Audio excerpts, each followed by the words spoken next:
Alright guys, welcome back to my new video. This is Suresh Raskoti Magar है SRMP blog.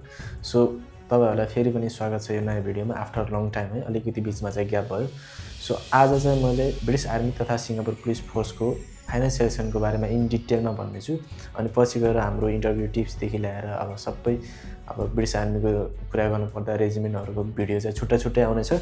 So आज चाहिँ final सेलेक्सनको बारेमा information मात्रै है जस्तै के चेन्जहरु छ फिजिकल देखि लिएर एजुकेसन डकुमेन्टहरु पनि चेन्ज छ है जीसीएसपीएफ र ब्रिटिश आर्मीको अनि डेटहरु के चाहिँ कहिले देखि स्टार्ट छ कहिले चाहिँ एन्ड छ भन्ने बारेमा इन डिटेलमा भन्नेछु. होप भिडियोलाई चाहिँ अन्तिम समय हेर्नु होला. सो फर्स्ट अफ अल मैले चाहिँ तपाईहरु सामु स्क्रिन शेयर गर्न चाहे हैन. सो अब म चाहिँ ब्रिटिश गोर्खा नेपालको वेबसाइटमै जान्छु र म चाहिँ यहाँ गोर्खा रिक्रुटमेन्टमा गइसकेपछि तपाईहरुले यहाँ अब फेज 1 र फेज 2 को बारेमा हामीलाई चाहिँ हेर्नु परेन. हामी चाहिँ डाइरेक्ट फेज 3 मा गएर हेर्छौं हैन. फेज 3 मा गएर हेर्नु पर्दा चाहिँ यहाँ सबै कुराहरु चाहिँ दिएको छ है.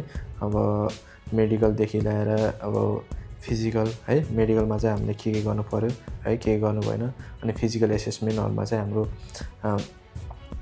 2 किलोमिटर रन अनि त्यसै गरी र जेरिकन क्यारी अनि डोको है लास्ट इयर चाहिँ हाम्रो 46 मिनेट थियो भने दिस इयर चाहिँ हाम्रो 43 मिनेट रहेको छ अनि मिथाइफुल चाहिँ 76 किलोग्राम यो चाहिँ ब्रिटिश आर्मीको लागि मात्रै भयो भने अब मेडिसिन बल थ्रो पनि 3.1 मिटर दूरी पार गर्नुपर्ने यो पनि ब्रिटिश आर्मीको लागि मात्रै जीसीएसपीएफ को लागि चाहिँ परेन. अनि एजुकेसन चाहिँ लास्ट इयर जे नै थियो त्यही नै छ एकचोटी पनि ब्रिटिश आर्मीको भने सिंगापुर पुलिसको चाहिँ कुनै पनि खालको एजुकेसन टेस्ट हुने छैन र इन्टरभ्युहरु पनि सेम त्यही रहेको छ. अनि जेरिकन क्यारीहरुको यहाँ डेमोन्स्ट्रेसन भिडियो पनि हेर्न सक्नुहुन्छ तपाईहरुले. र अब कल फर लिस्टको कुरा गर्नु पर्दा चाहिँ अब सुरुमा हाम्रो जीसीएसपीएफ कै सिलेक्सन हुने भएको कारणले गर्दा हामी चाहिँ सुरुमा जीसीएसपीएफ कै कुरा गर्छौं. सो हाम्रो यहाँ intake 2026 Gorkha contingent Singapore police force GCSPF भनेर दिएको छ. यहाँ call for list for the phase 3 final selection in British Gorkha Pokhara है. अब हामी चाहिँ यहाँ मेन बुझ्नुपर्ने कुराहरु चाहिँ यहाँ छ है. जस्तै अब नम्बर 1 मा छ potential recruit PRS whose unique number and district are listed on the table below were successful at GCSPF phase 2 initial selection. They are invited to attempt phase 3 final selection at British Gorkha Pokhara on the date shown below भनेछ. अब हामीले चाहिँ final सिलेक्सनको लागि जाने भनेको चाहिँ पोखरा नै हो. सो अब सबैलाई थाहा नै छ होला त्यो चाहिँ.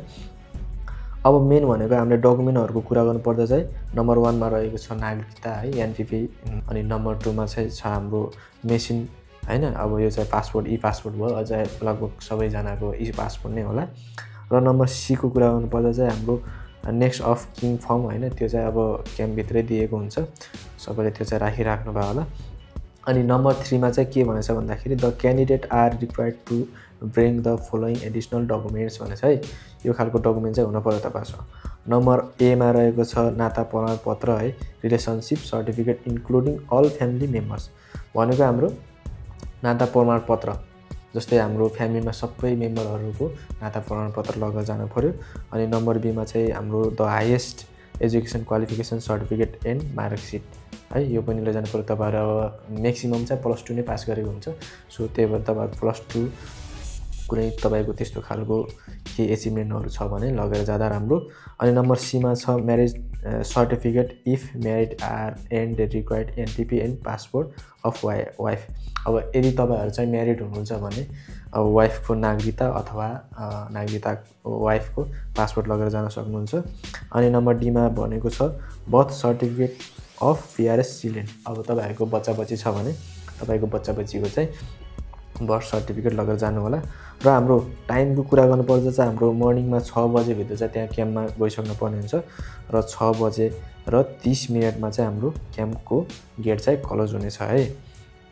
अब 5 नम्बरमा एकदमै मेन इम्पोर्टेन्ट कुरा भनेको हाम्रो ब्रिटिश आर्मी तथा सिंगापुर पुलिस फोर्सको सिलेक्सन चाहिँ always free fair and transparent हुने गर्दछ.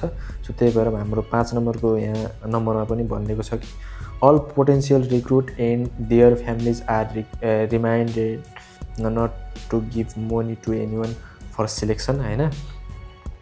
If anyone asks for money in exchange for support in selection, they should be reported to the police and the recruit cell in Pokhara on. अब हाम्रो चाहिँ यो के Gmail दिएको छ gorkharecruitment@bgp.com.np@the-earlier opportunity भन्छ है। त्यही भएर हाम्रो सिलेक्सन चाहिँ जहिले पनि फ्री फेयर एन्ड ट्रान्सपेरेन्ट हुन्छ।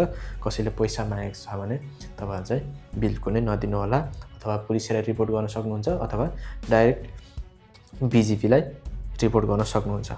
अनि हाम्रो रिपोर्टिङ डेट अथवा हाम्रो क्याम्प छिर्ने दिन चाहिँ हाम्रो फ्राइडे 28 नोभेम्बर 2025 है। हाम्रो फर्स्ट डे चाहिँ 28 नोभेम्बर 2025 रहेको छ। हाम्रो फर्स्ट दिनमा चाहिँ हाम्रो 35 जना जिसीको बोइजहरू चाहिँ जाँदै हुनुहुन्छ। अनि लास्ट डे चाहिँ हाम्रो जिसिएसपिएफको कहिले छ भन्दाखेरि लास्ट डे पनि हेरौँ, हाम्रो चाहिँ लास्ट डे चाहिँ सन्डे 7 डिसेम्बर 2025। अनि त्यसको सिलेक्सन सकिसकेपछि चाहिँ हाम्रो बिएको सुरु हुने गर्दछ। र बिएको कुरा गर्नुपर्दा अब ब्रिटिस आर्मीको हामी कल फर लिस्टमा जान्छौँ। अनि यहाँ पनि 1 नम्बर र 2 नम्बरमा चाहिँ सेम कुरा गरेको छ हैन।